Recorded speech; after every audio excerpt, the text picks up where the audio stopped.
Numri ullët i lindjeve paraqet një sfidë serioze për vendin, vlerësoi kryeministri Hristijan Mickovski. Në prononcimin e tij për media, ai u bëri thirrje të rinjeve që të marrin vendim për krijimin e familjes dhe të bëhen prindër, duke theksuar se kjo është edhe një formë e shprehjes së dashurisë ndaj Dheut, duke ju referuar statistikave që tregojnë rënje të vazhdueshme të lindjeve. Mickovski theksoi se ky trend në mënyrë figurative pasqyron zhdukjen e një kombi.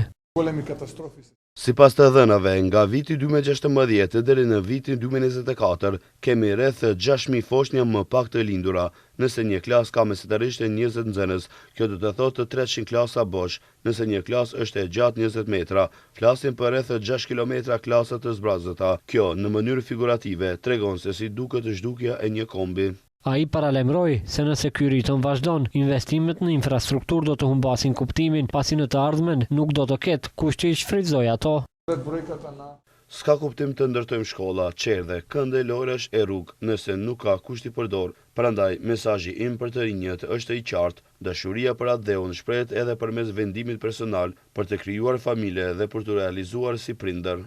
Sipas kryeministrit, problemi demografik kërkon përkushtim të përbashkët dhe politika afatgjate me qëllim ndaljen e trendit negativ të lindjeve.